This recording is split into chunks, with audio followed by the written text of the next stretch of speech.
The Mukasa Tafsir. Where should I begin when I'm starting at the end? Pursuing the higher aim, learning the meaning of every page. Where should I begin when I'm starting? Assalamu alaikum. Sunnahfollowers presents a new class, the Muqasid of Tafsir, being taught and brought to you by Ustada Layla Nashiba. Please stay tuned, streaming on all major platforms, right here on channel Sunnahfollowers.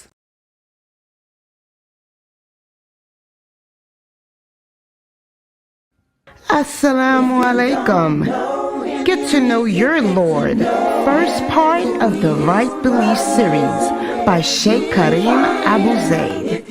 This dynamic literary work of art's main goal is to revive an understanding the names and attributes of Allah. And understanding the name and attributes of Allah will elevate our faith, strengthening us and keep us steadfast. This wonderful book is now available in an audiobook format and can be found free of charge on YouTube, channel Karim Abu Zaid. Get to know your Lord. You have nothing to lose. Know him who he is. You will make it through. The fitra is awake in you. With Quran and Sunnah by your side, here's a place where it will thrive. You will make it through. You will make it through. The fitra is awake in you. With Quran and Sunnah on his side, here's a place where it will thrive. You will make it through. With Quran and Sunnah on his side, here's a place where it will thrive. You will make it through.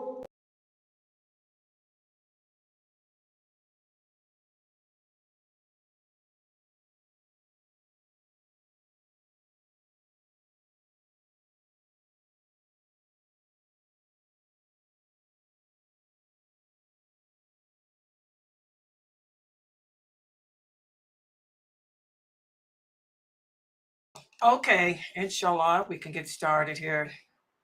Ina alhamdulillah, wa salam wa rasulullah. I want to welcome everybody to the first class for today, which is our Aqidah class. And we will be discussing today, again, how as Muslims, every day of our life is going to be spent implementing wala wal bara, wala wa bara, which refers to our allegiance. We're going to make decisions throughout the day.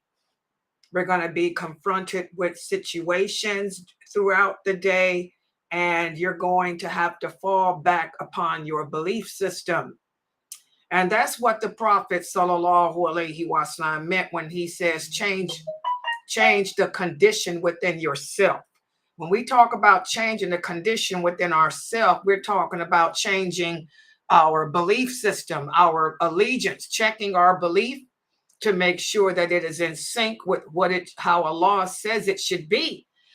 Changing the condition of ourself entails making sure that my alliances and my allegiance, all my alliances and allegiances are properly placed. It also entails assuring that I am disassociating from anyone or anything that will stand in the way of my journey back towards Allah. Anything that will impact my fitra in a bad, negative way. So every day of our life, even like we said, when we make our prayers, we have to make sure that first of all we pray the prayer within a time frame. That's a big struggle for a lot of Muslims, people who were born Muslim. A lot of them text me, they have a hard time stopping what they're doing throughout the day to remember Allah, to worship Allah. So praying, even though Allah has spaced the prayers out so wonderfully. I mean, you don't have to pray as soon as the adhan is called, you know. No, if you pray after the adhan, you pray an hour after the adhan, that doesn't impact it. As long as the prayer was still in, like Allah says, each prayer has its own time frame. As long as you pray it within the time prayer, and each prayer ends at the beginning of the next. So Allah has spaced the prayers so wonderfully out during the day for us, but still a lot of Muslims struggle performing that obligation. Again, you know, our allegiance, do we say we have allegiance to Allah? We say that Allah is first and foremost, and why come we're not praying our prayers within the time frame? Okay. So even with the prayers, you know, you're going to have to implement allegiance and disassociation. Is my allegiance to the job, or is my allegiance to Allah? Is my allegiance to watching television, or is it to Allah?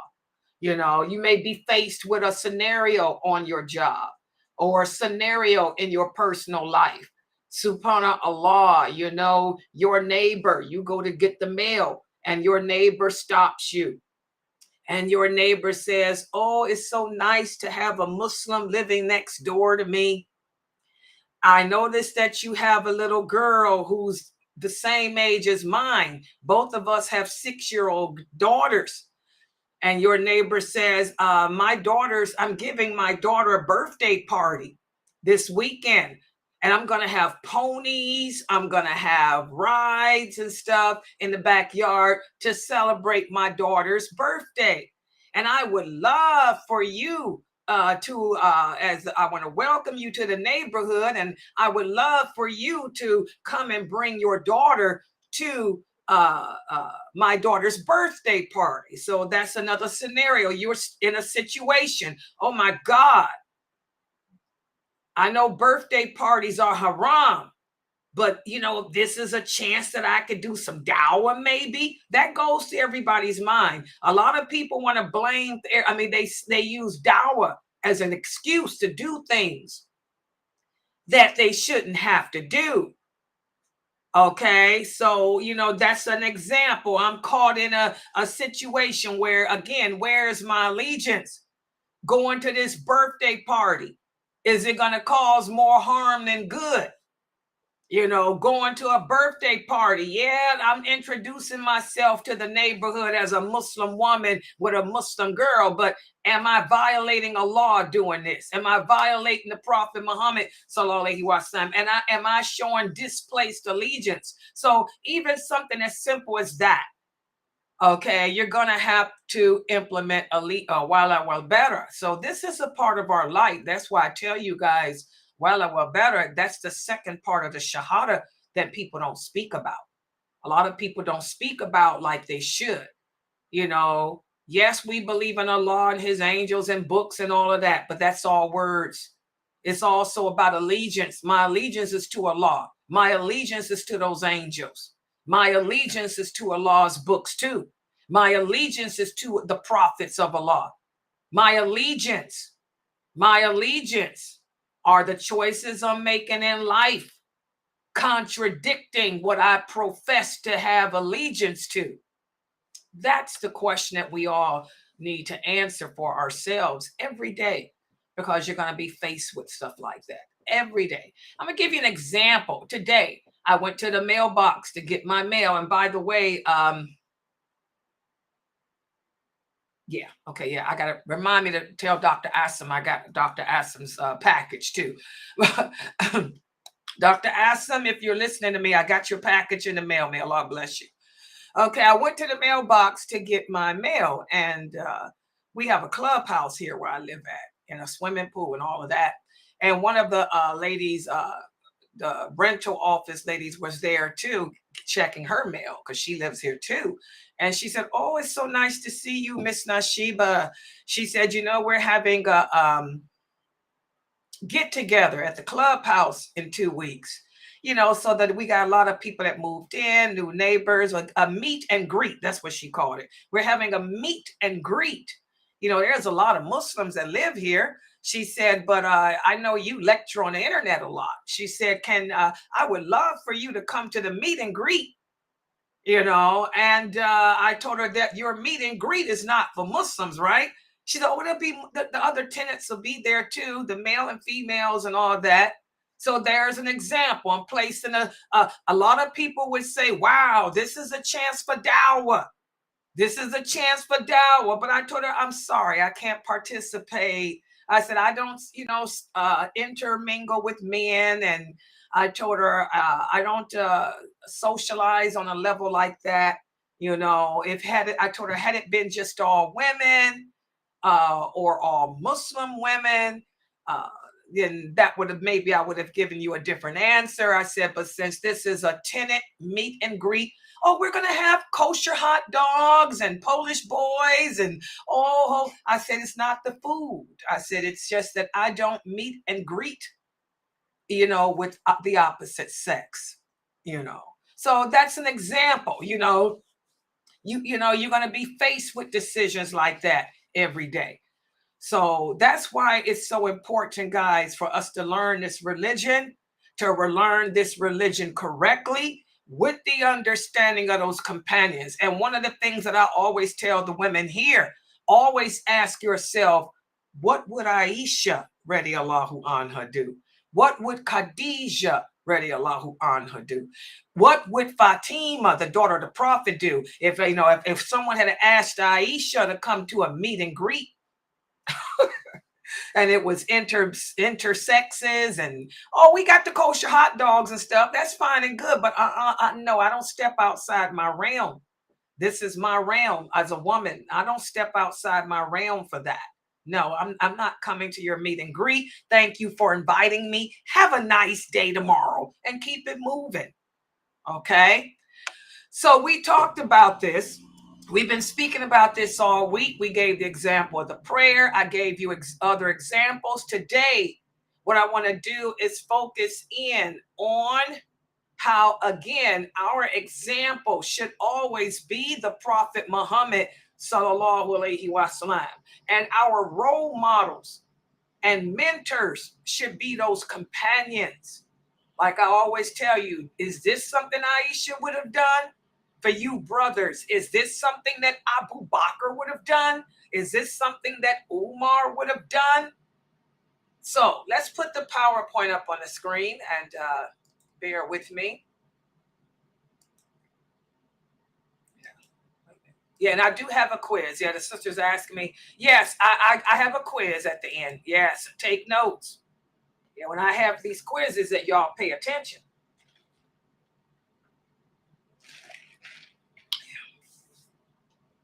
Yeah, okay, hold on. Let me share to people in Zoom first. Yes, just take and screenshot. Yeah, exactly. Of course you can. The sister's asking me, can she screenshot the quizzes too? Of course. Everything I teach here, you should screenshot everything, including the quizzes, of course, so you can print them out and go over it later. Exactly. Okay, hold on. Let me share for you guys now. Oh, you're a brother? Okay, it's okay. Yeah, you brothers can listen to as long as you behave. Believe it or not, most of my followers are men. 70% of the people listening to me right now are men. Okay, I have more male students than women, even though my dawah was geared towards women, which is good because you brothers need to know how to be leaders. So you need to learn the religion correctly. So yes, you can participate as long as you behave and understand that this ain't no place to come and pick up a woman, because Layla ain't into none of that crap. All right. Okay, so here we can see tonight we're going to be covering pages 402 through 404 of Diluting El Wela Wal Bara, Volume 2.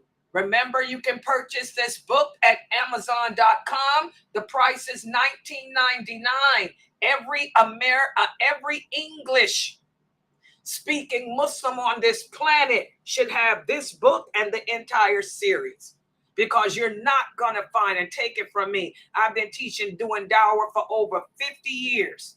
You're not going to find another series written in English that's going to break it down, that shahada and what your purpose in life is, better than this series, period. So buy the whole series. And today we're going to give examples from our Prophet Muhammad sallallahu alaihi wasallam as to how every day of our life we're going to be faced with a situation in which we are going to have to apply allegiance or disassociation. And that helps to form our character as a Muslim. We talked about in my class yesterday, enjoining good and forbidding evil. By the way, y'all know that enjoining good and forbidding evil falls under the category of wala wal bara. Enjoining good and forbidding evil is an obligation upon us all as Muslims. And for those of us who do it correctly, this shows that we have the character and we have good ethics that are like what our Prophet sallallahu alaihi wasallam came with. Our understanding should be the same understanding those companions had, not anyone else. So let's take a look at this. Okay. All right. And again, the Prophet Muhammad sallallahu alaihi wasallam, what is it that one of the things that differentiates him from all the other prophets and messengers Allah sent? We talked about how Allah sent thousands of prophets and messengers. Okay. But what puts him at the top is that Allah made him an example for all mankind and jinn. He was on the most excellent character. He had the most excellent character, the most excellent mannerisms. And all mankind and jinn after him have to emulate his character, emulate his mannerisms.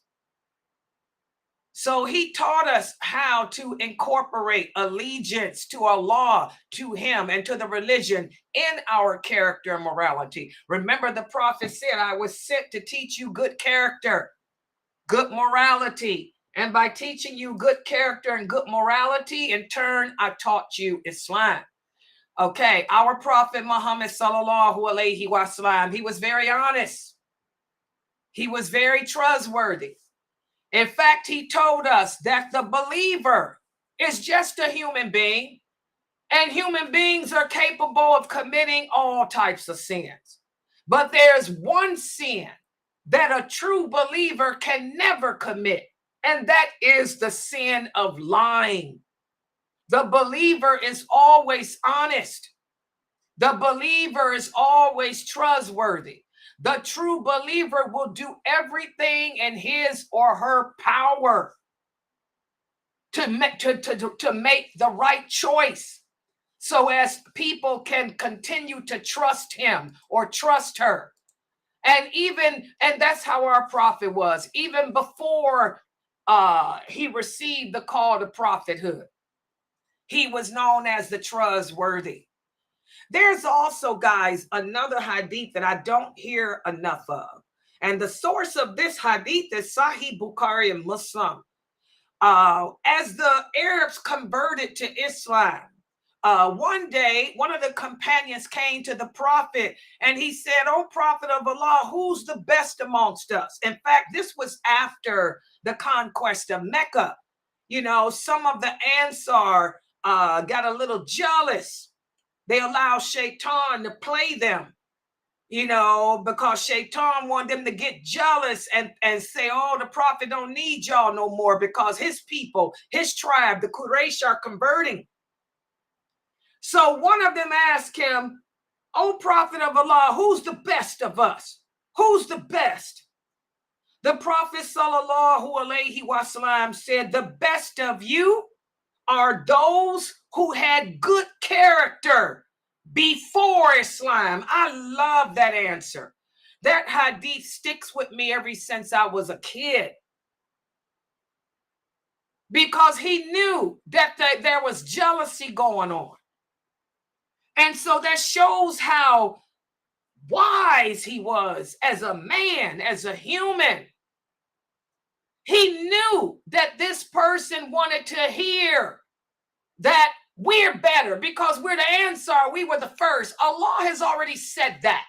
Allah had already sent down the verses of the Quran, letting the people know that those who became Muslim after the conquest were not on the same level as those who were Muslim before. But that didn't stop the jealousy. So I love the hikmah the Prophet Muhammad used. He said, you want to know which amongst you men? And he looked at all of them, the newly converted men and those that were with him from the beginning. He said, the best amongst all of you are those of you who had good character before Islam. Remember, all the companions were converts. And by the way, I received a question today. People in my Zoom room remind me, I'm going to talk about that Friday in my Q&A. One of the sisters here asked me, should a Muslim woman who was born Muslim, would she be better off marrying a man who was born Muslim like her, even if he's a bad Muslim? Or would she be better off marrying a convert who is a good Muslim? That's going to be my topic for Friday, because I thought about that and I have a lot to say about that. And that is going to be based on what the Prophet said here. Those of you who had good character before Islam, you're the ones that remain, that get even better during Islam. Subhanallah. Those who were honest, those who were trustworthy, those who didn't steal, those who didn't lie, those who did not cheat before they converted to Islam. They make the best Muslims because that character was already in them. There's another hadith where the Prophet, and it's the same hadith really, it's just that when you read the hadiths, they're broken up. But I'm giving you the half of the whole story behind that. When he made that statement, he also said, some of us were born with good character. Some of us were not. For those of us who were not born with it, we have to learn good character. So when you convert to Islam, if you weren't born being honest, if you weren't born being trustworthy, that means it's inherited. Then you have to learn how to not steal. You have to learn how to not lie. And I'm going to talk about that on Friday, because that's a great question. Subhanallah, I got two men that want to marry me. Both of them are good Muslims, but one was born Muslim, the other's a convert. What should I do? We're going to talk about that. I really respect that she brought that question to me, because it's something that all of us women need to think about. You know, if a person doesn't have good characteristics, man, he's got to learn it. And that's one of the reasons why we tell you, sisters, be careful marrying a man from prison. Of course, we know that there are some people in prison unjustly, but a lot of people in prison deserve to be there. They were bad people. They were murderers. They were rapists. It's hard they have to learn. They convert to Islam. Now they got to learn how to not rape, learn how to not murder. So again, our Prophet Muhammad sallallahu alaihi wasallam, what made him the best prophet, the best of all mankind, is the fact that he was born with good character. It was inherited within him. He was honest. He was trustworthy even before he received the call to prophethood. So you might find yourself in a situation where you have to see if you're a person that can implement honesty. For example, you are an employee. You work at a job. You work at a shop as a cashier. You find extra change given to you. Okay, what are you going to do? Are you going to keep it, or will you immediately return it to the cashier? So that's a question that's a scenario that you might find yourself into. I know a lot of you would keep the extra money. You go to a store, you buy a jilbab. You give the woman $50. She think you done gave her 100. So she rings it up and gives you back $50 in change. How many of you would keep that $50? I bet you half of you would. I wouldn't. I'd say, sorry, this is a mistake. Subhanallah. So we will be faced with scenarios in our everyday life that will test our honesty. Are you a believer? That's one of the signs. If you're a person who's honest, if you're a person that would give back that $50, then that's a good sign that you might be a believer. But if your answer would, it's on her. That's her mistake. If you say that's her mistake, you failed the test. It was your mistake because you knew better. It was a mistake on her part, but it ain't no mistake on your part. You kept it. So you're a liar. You're somebody that can't be trusted. Y'all see that? The truth is bitter. I asked this question to a relative of mine today before class, and she told me it's her mistake. It ain't mine. I keep the $50. I said, that's why you are the way you are. That's where we differ, because I'd have given it back to her. Even if it was $1 million, I'd given it back to her. Because I would have known it's wrong and it wasn't no mistake on me. That's dishonesty. Everybody get it? Okay, so another example. Our Prophet Muhammad, what makes him the best of all mankind?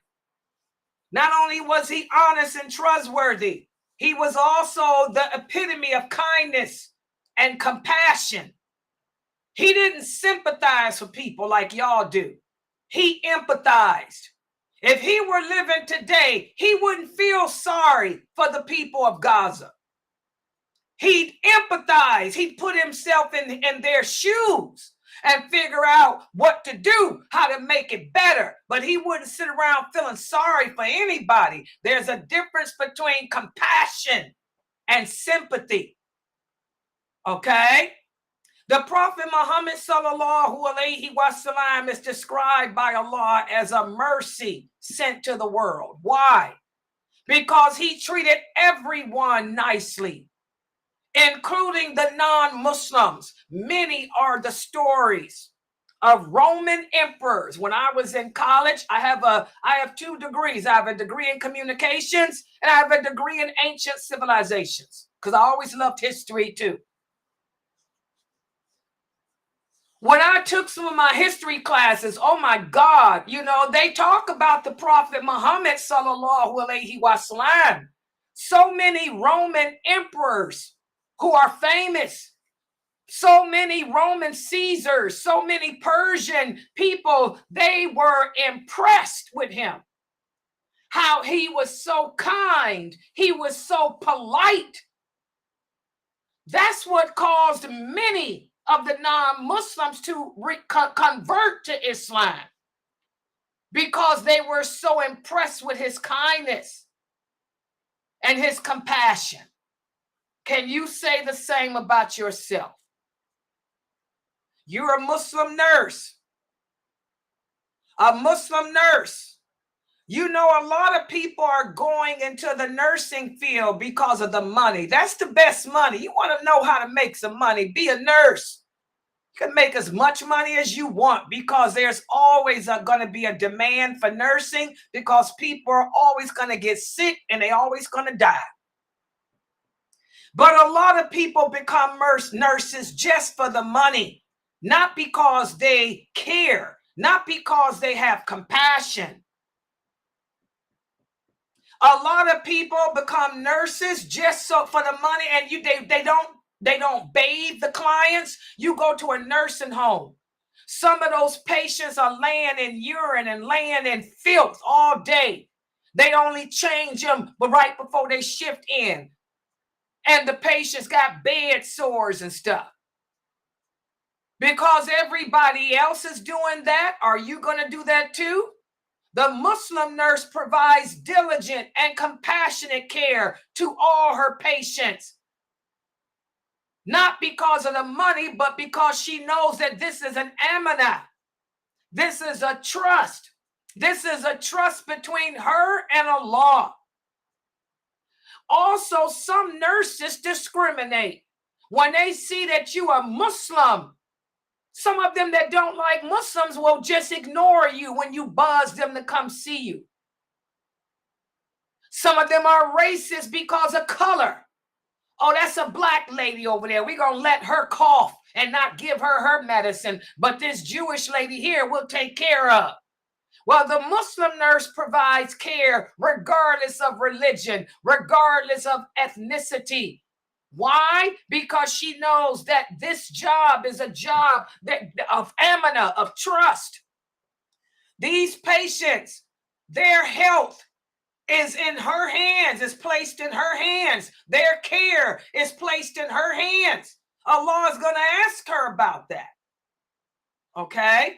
So this is another example how you're going to have to implement your allegiance and disassociation even in the workplace. If your allegiance is to Allah, you will keep the amanah ties as they should be. Okay? Also, another thing about our prophet, sallallahu alaihi wasallam, the prophet Muhammad was very patient. As we talked about yesterday, the stronger your faith, the more tests and the harder the tests will be. Allah is going to continue to test you until the angel of death pulls your soul from your throat. And each test is going to be stronger and worse than the previous one. You're going to have to implement patience and endurance. Like I tell you guys, there is no human being on planet Earth today, not the people of Gaza, not the people in Africa, not the people in China, not the people in Afghanistan, not the Native Americans, not the African Americans. There is no human being on this planet who was persecuted, genocided, more than our prophet Muhammad sallallahu alaihi wasallam and those companions who were with him.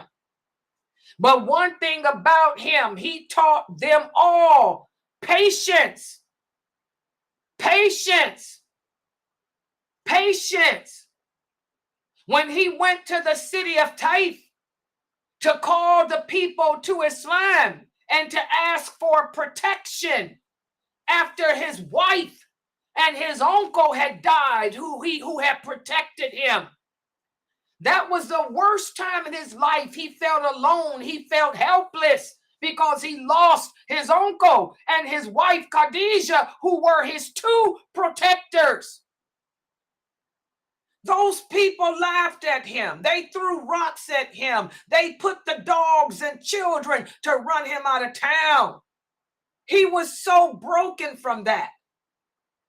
So broken from that, as he wiped the blood from his face, Allah sent the angel of the mountain to him. And the angel of the mountain said, if you want, I can take revenge for you. I can cause this mountain to fall down and destroy all these people and their dogs. The prophet said, no, let them be. I just pray that maybe their children will listen and convert to Islam. So that's an example. A lot of you Muslims today, the war is not even affecting you on a physical level. You're looking at what's going on in Gaza, and you're apostating from the religion. You're cursing Allah.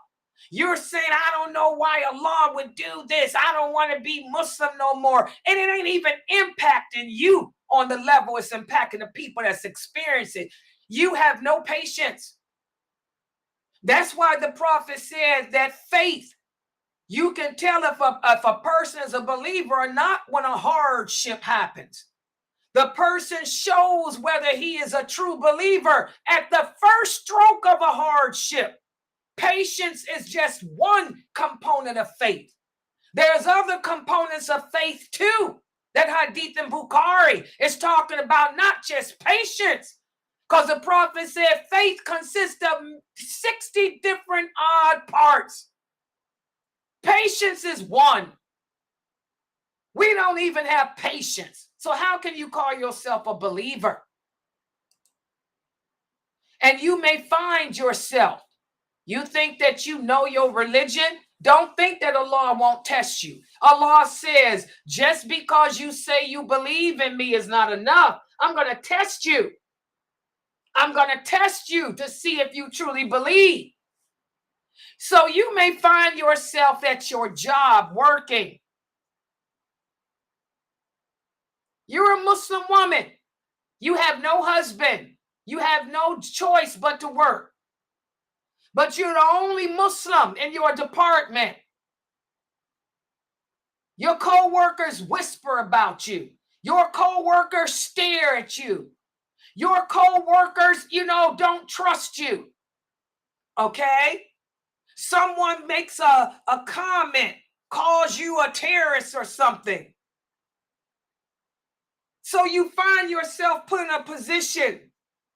Do I retaliate back at this person in the way that he's retaliating at me and call him a kafir and call him whatever? Or do I remain calm and I go to my colleagues and educate them about my religion in a respectable way? How many of us do it the way of retaliation? How many of us do it respectfully? So again, that's another example how you're going to be placed in those type of situations. Or even with your neighbors. The Prophet Muhammad ﷺ was kind to his neighbors, both Muslim and non-Muslim. In fact, the Prophet told the companions, when you cook a pot of soup, put a little bit more water in it so you can share it with your neighbor. Because when a person cooks soup, what happens? Everybody can smell it. That smell is so good. Maybe your neighbor doesn't have any food, but he or she is too proud to say anything. So put a little extra water in the soup. And then when it's done, take a bowl to your neighbor. How many of us do that? How many of us will do that? Subhanallah. I did it one time. Right here. In fact, last summer, I think I told y'all about it. My neighbors next door. They're Muslim from Somali. I used that Instapart that Pfizer bought me as a gift, and I made some soup. Y'all remember I was doing my little cooking show. I made some soup. It smelled good, man. I thought it was good. And I knew that my neighbor's was next door on vacation. It's a male. He was a male. His wife, I think she's his sister. I don't even know if they married. I think she's his sister because they don't act like husband and wife. And they look alike. I knew that whoever she is went to work. And he was home all day because he works third shift. I'll never forget. I made that soup. I told my granddaughter, I said, Jayla, take some of the soup next door. to the man next door. So, because I know he smelled it, he works third. She told me he ain't gonna want to eat this nasty stuff because she didn't eat. My grandkids don't eat my food. Y'all know I like to cook. It's a hobby. It's a hobby. I think my stuff, nobody eats my food except Amina Fresno. She the only one that ever ate my food. But anyway, I said, Jayla, put some in a bowl and take it to the brother next door. You know, his wife or sister or whatever she is. You know she worked. Jayla said, okay. So she put some in there and she knocked on the door. I was like waiting. She was gone for about 10, 15 minutes. Then she came back with the bowl and it still had the soup in it. He said, thank you, but no thank you. I said, why? What took so long? She said, he was asking, you know, should he eat it or not? Because it smelled good, but it didn't look good. My soup was not, she said it looked like gravy. It was supposed to be red in color. I didn't know. It was Sabrine. Sabrine told me later that I should have put some tomato paste in it. Y'all remember when I made that soup? I said, why does it look like water? You know, Sabrine said, did you put some tomato paste in it? I said, no, I didn't. Well, that's why it looks like water. So he didn't eat it. But alhamdulillah, I got the reward because I offered it to him. I'll never forget that. And I remember Sabrina and them said, you should have put the tomato paste, Layla. That's the last time I made some soup, too. I need to make some more. But anyway, so subhanAllah, Islam teaches us to be kind and neighborly to our neighbors. In fact, the Prophet sallallahu alaihi wasallam said, you are not a believer if you fill your stomach with food and your neighbor beside you is hungry. How many of us cook something and share with our neighbor? Okay. Also, you're going to find yourself in a situation where you have to be just and you have to be fair. The Prophet Muhammad sallallahu alaihi wasallam said, beware of injustice, because injustice shall be a darkness on the day of judgment. We just talked about this here at Sunnahfollowers yesterday. Y'all saw I went through a lot of trials yesterday, a lot of tests and trials. Allah is always testing me with this website. I was put in a situation yesterday where I had to return to do something. Okay? And I told you the reason why, you know, injustice. I ain't gonna stand before Allah on the day of judgment and Allah throw me in the hellfire because I was not just with a person. So you're gonna find yourself all throughout the day dealing with the Muslims, dealing with the non-Muslims, dealing with your family members, where you're going to have to make a decision of being just or unjust. Also yesterday, I bought a bike for one of my grandsons.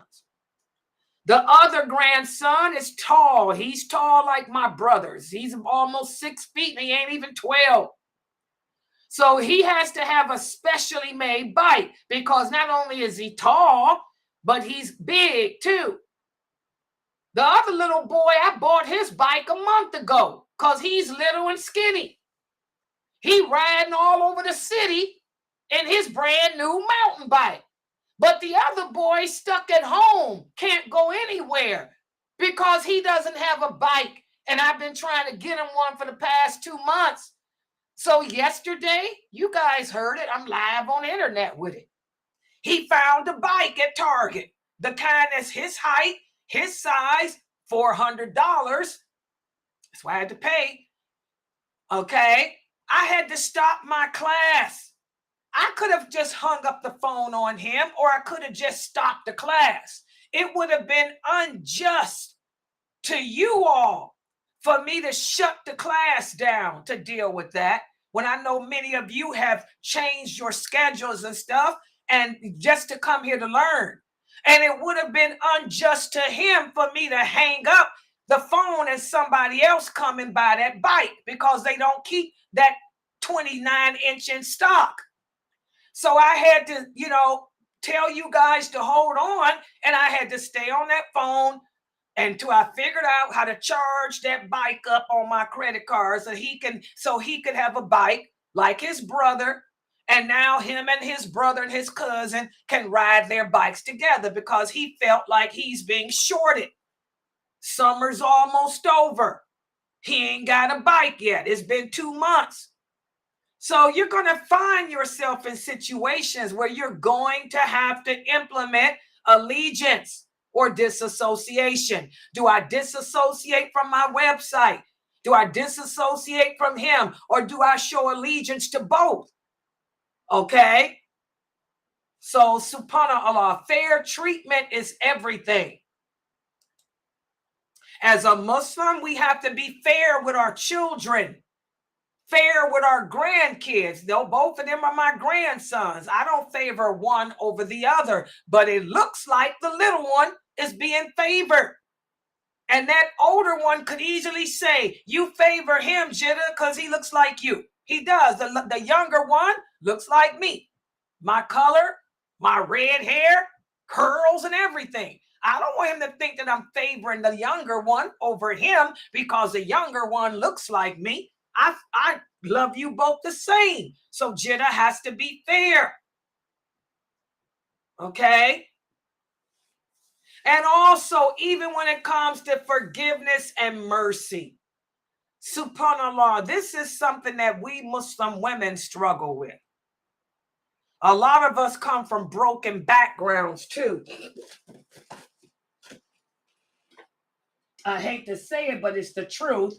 The world just ain't no safe place. I was watching a special on television last night about those hip hop singers, those female singers. They was talking about, what's her name? Baby Dow or Dow somebody.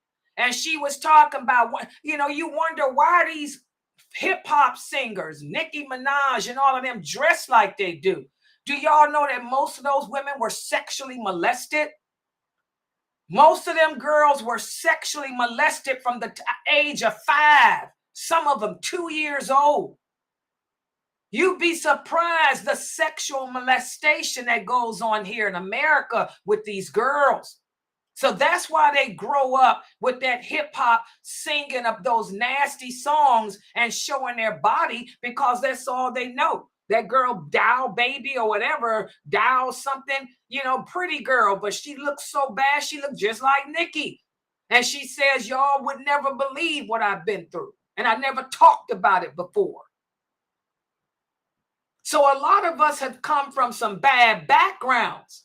So it's easy for us to hold grudges. But remember, Islam teaches us to not hold a grudge. The Prophet Muhammad sallallahu alaihi wasallam said, any Muslim who holds a grudge against another Muslim will never enter paradise. Now, I ain't talking about a grudge like sexual molestation. If somebody sexually molests you, that falls in the category of qisas, which is punishment, an eye for an eye. But I'm talking about, say you angry because this sister called you the B word. It happens. We women do it. You mad because that sister got mad and called you the H word. That's a sign of hypocrisy. We already know that. One of the signs of a hypocrite is whenever he or she gets angry, they act belligerently. They play the dirty dozens. They curse. They call you out your name. So this sister was angry for whatever reason and calls you the B word. After a couple of days, she comes to you and apologizes. Now, should you hold a grudge with her over that, over the B word? No. It ain't like she raped you. It ain't like she violated your life, took your life, or stole your property. She disrespected you, but she came to you and she apologized. And if she did it in front of other people, she has to go to the other people. If she went to the other people and apologized to you in front of them, then you got to let it go. You got to forgive her then. It's not the same as somebody molesting you or killing you or stealing from you. Everybody understand that? The Prophet Muhammad forgave the people of Mecca who persecuted him. Remember, Mukhtar went over that in this past week. When right before the Prophet Muhammad died, after the conquest of Mecca, he made Hajj.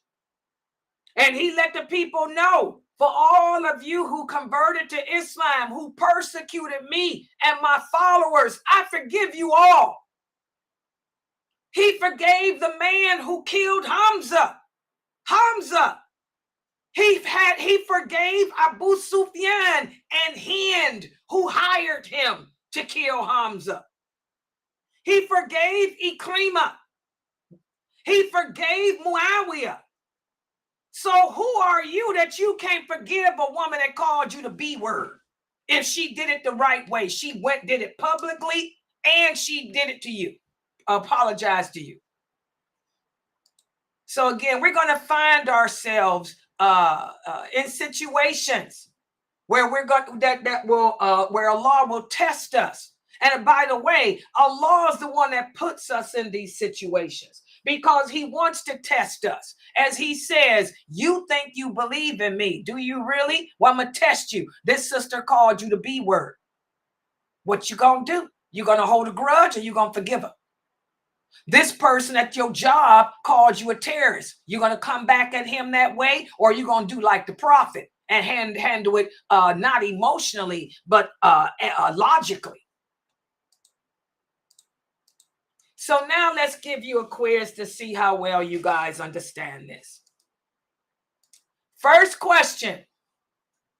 You are at work and you notice that your coworkers, they like to take the personal hygiene supplies that your job provides for the patients. Your coworkers steal it for themselves. One day, you notice that your paycheck is short. And you say, I could save some money if I do like my coworkers and take some of the hygiene. Allah knows my check is short. Would you take the hygienes or not? Who would answer that? Let's hear.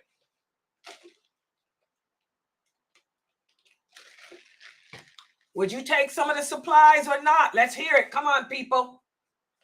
I will not take the supplies because that's a form of stealing and you're stealing from the job. Just because someone else does it doesn't mean that we have to follow what they do. And not only that, since you are a witness to what they're doing, you can either report them.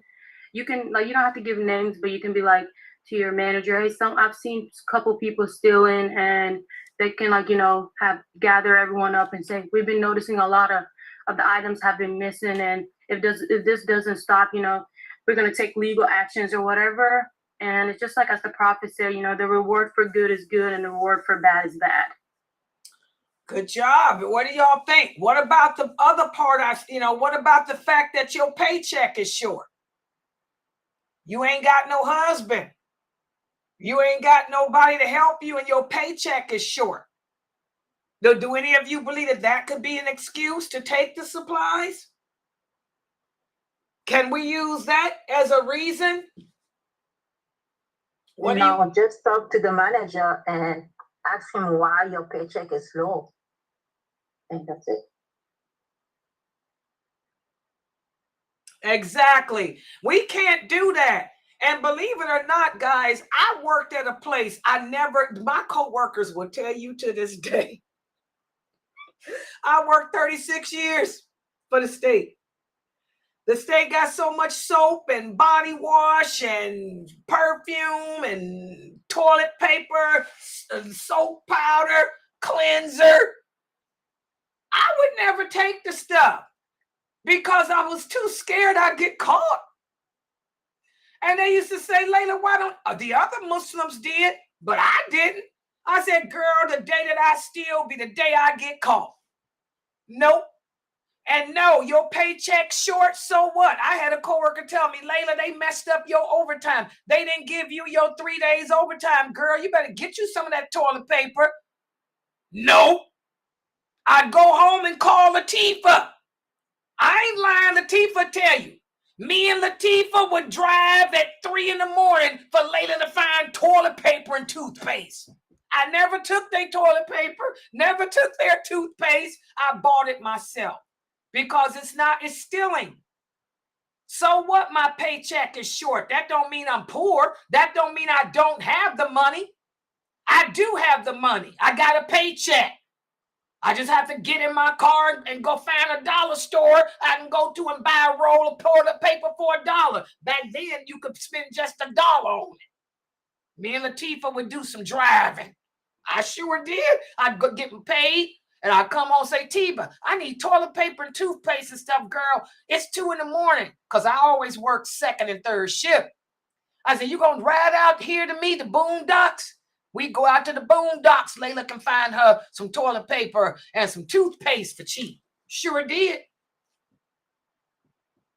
There's no excuse. Now, what about this, guys? What if the person was poor? This person had no money, no food, no nothing. And that person came upon some toilet paper and toothpaste. Could that person take it then? What do y'all say?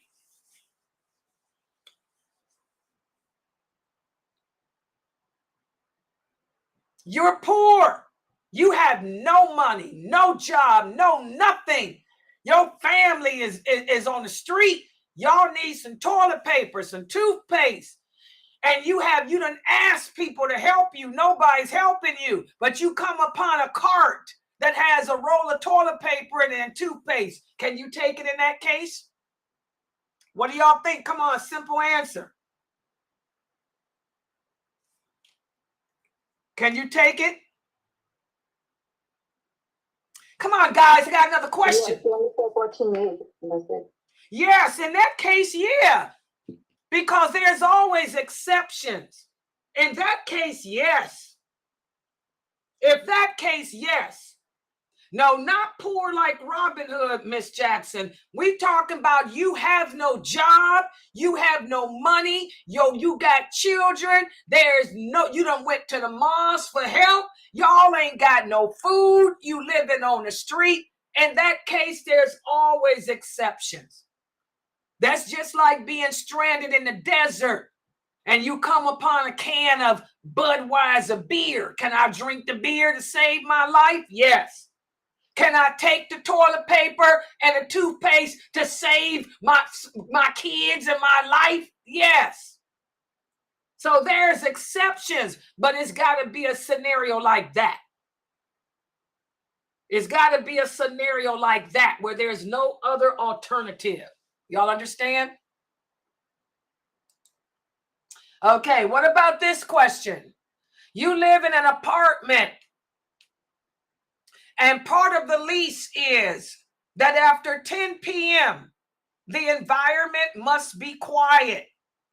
Your neighbor blasts their music during that time. Your husband tells you to call the police. How would you handle this situation? How would you handle that?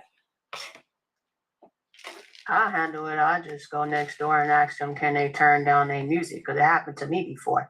And so sometimes if they won't turn it down or whatever, I'll go to the office or whoever the landlord is and tell them. So you won't get into no feud with them. What you guys think about her answer? Yeah, I agree. I just wouldn't be going alone. I'll take my husband with me. Exactly. That's the way we should handle that. You know, why would I call the police on her? You know, I'm just go knock on her door and say, hey, it's after 10. You know, we have to turn everything down after 10. Okay. And if they continue to do it, I would report it to the landlord. But I wouldn't, the police would be the last step. Good job. And I think I got one more. Yeah, last question, last scenario. And like Sister Sakina said, she would tell her husband to handle it because he's supposed to be the protector. Technically, it should be. It should be the husband handling that. But I would tell him to not call the police, but to go nicely next door and talk to the neighbor. Good job, Sakina.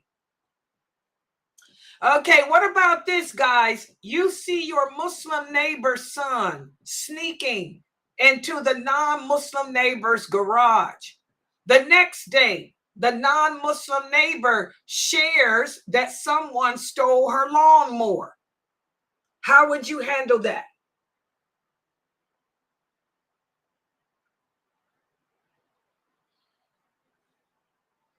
How would you handle that? The next, First, you tell the boy, whoever it is, if you seen him, you go up to him and tell him, give him back their stuff. If not, tell his parents. And then if their parents don't do anything, I'll tell the people, hey, your boy stole your stuff. what y'all think about her answer?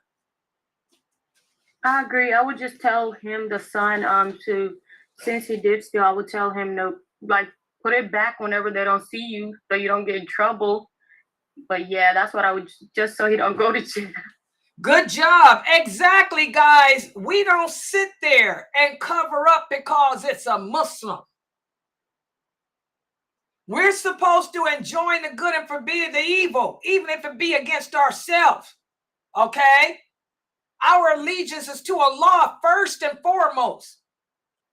To the Prophet Muhammad second, sallallahu alaihi wasallam. You know, I would give the Muslim boy a chance. I'd go to his house and tell him, hey, let me talk to you, young boy. I saw you sneaking in the neighbor's garage. You know you took that daggone lawnmower. Turn it in, or I'm going to go to your parents. If the boy doesn't turn it in, then I'd go to his parents and say, your son, I saw him with my own two eyes. And if he still don't turn it in, what would you do then, guys? I would tell the neighbor. Exactly. Then I would go to the neighbor. That happened to me quite a few times. Oh, yeah, I seen a lot of stuff. Oh, yeah. I give a Muslim a chance, or I don't care if it was a non-Muslim. Even if it was a non-Muslim, I'd go to him first and say, look, I saw you in that garage. And I'd go to his parents. He needs to turn it in. If they didn't, then I would tell my other neighbor, look, I talked to that boy. I talked to his parents. They didn't do anything, but guess what? I saw him going in your garage that day. I had to do that several times. They weren't Muslims. They were non-Muslims. So even if it was a non-Muslim, you try to give the person a chance to make it right. Try to give the parent the chance to make it right. If that don't work, then I'm telling the people that you did it. I ain't going to sit here and be a part of that. So, mashallah, those scenarios are just examples as to how, as Muslims, we will find ourselves, faced with different scenarios, different situations in our everyday life, in which we're going to have to implement allegiance and disassociation. Are there any questions or comments about today's lecture and exercise? Any questions or comments about today's lecture and exercise? And by the way, guys, let me let y'all know I'll be putting together tonight 2 advertisements starting this Saturday. This Saturday at 10 a.m. Eastern Standard Time, but I'm not going to stream it. We will have my class that I teach called The Names of Allah. That's going to be held by another sister, the Egyptian sister. Her name is Samar. Samar's in Egypt. She's Egyptian. She's going to be teaching that class for me to break down the name and meaning of Allah's, the meaning and implementation of Allah's names. It'll be every Saturday at 10 a.m. Eastern Standard Time. But you sisters and your kids are going to have to join the Zoom room. because she doesn't feel comfortable with me streaming yet. You know, a lot of people don't like to stream. You know, women, we got to look a certain way on the cameras. I know, because I ain't streamed for 30 years. Y'all know I just started streaming 3 years ago. So that class is going to be held. And is that in the jingle too? I'll put it on the thing. If it's not in the jingle, I'll just put it on the thing. You're going to have to join the Zoom room for her class because I'm not going to stream it. Y'all got that, Sakina and everybody else? Her class, and it's going to be good. I've seen her syllabus. It's great. Dr. Asim went over it too. It's great. Y'all gonna love the way she teaches it. She will be doing it like me. She'll give you examples from the companions as to how they interpret those names and all of that. So it's like similar to the way I teach it. Okay. So that's gonna be every Saturday, beginning this Saturday at 10 a.m. That's in the morning. Okay, and also another new class. Which one? Brother Mukhtar. Mukhtar will be doing the story of Khalid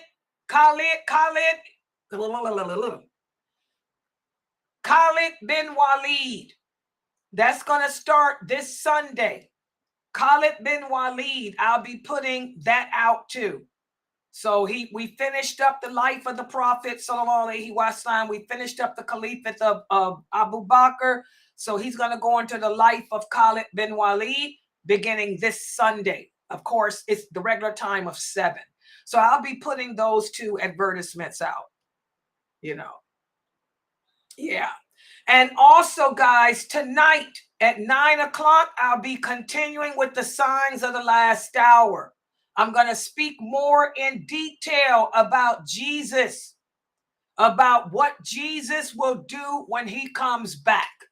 So that's going to be in 1 hour. So make sure you guys are here in 1 hour. No, 9:30, right? Yeah, we changed the time. Yeah, we changed the time to 9:30 because of the prayer for me. Yeah. So 9:30, which is, yeah, I would say what? How long for that? Almost 2. Yeah, almost 2 hours. Almost 2 hours. Yeah. 9:30 Eastern Standard Time. I'll be doing the signs of the last hour. Yeah.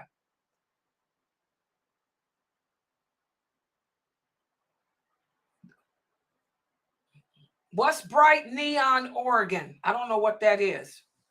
Brother Marard, I don't know what a bright neon organ is.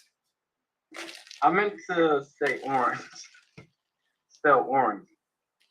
You cannot wear any of those colors that the Buddhists and Hindus wear.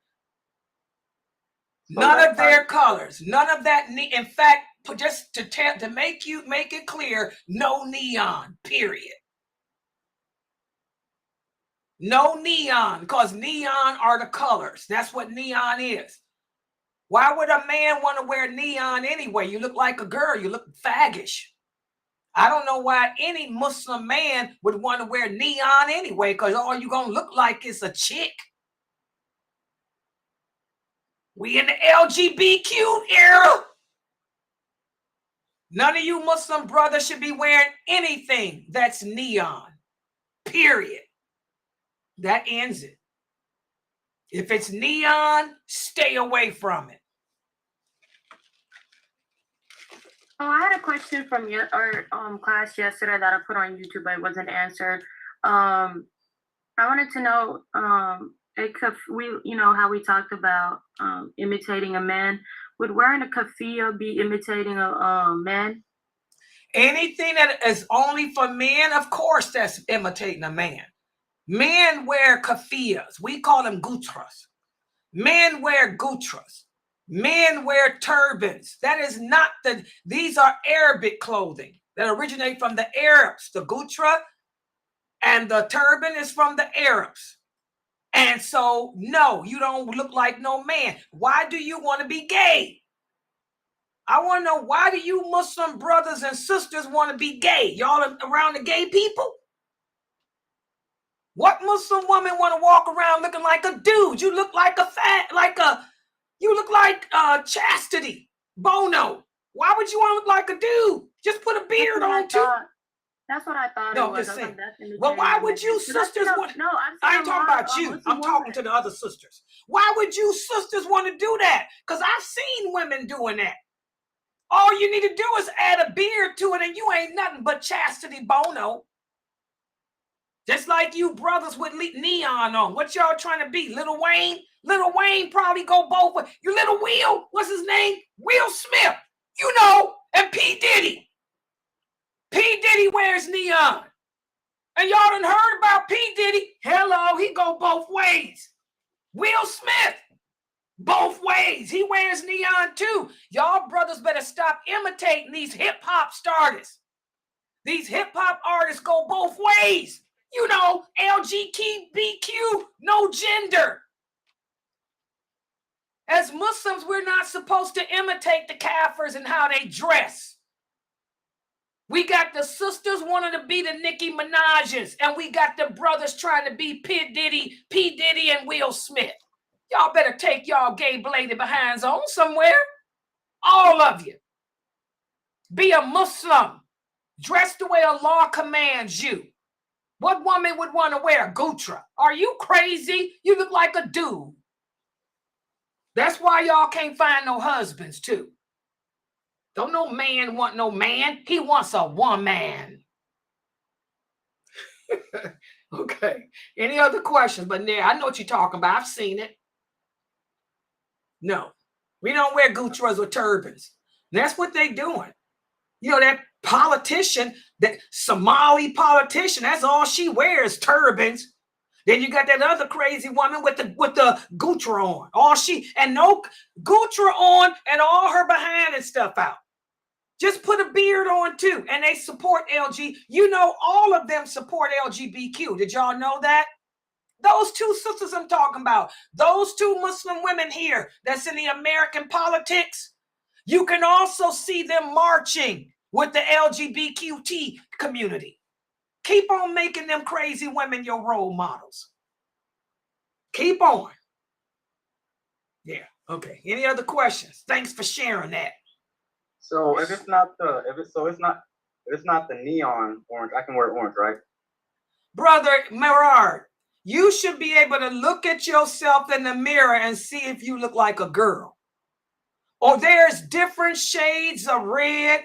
There's different shades of orange. There's different shades of blue.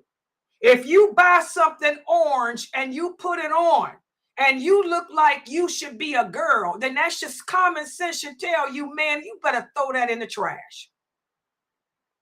There's no hadith that says it's haram to wear orange. The hadith says you can't wear those colors that the Buddhist people wear.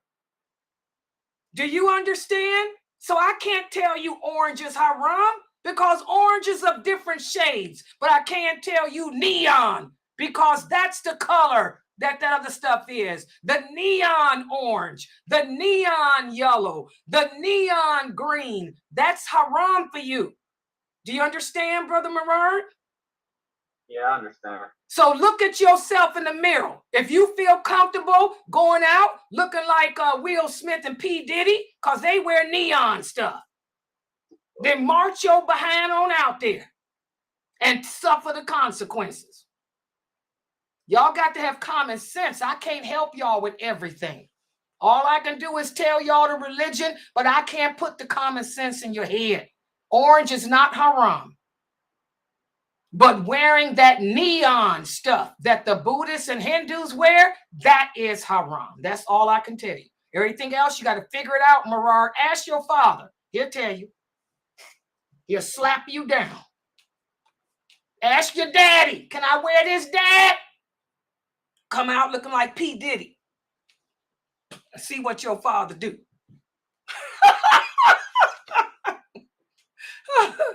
Okay, that's this. I have a question. Is it sunnah to wear white during Friday prayer? No.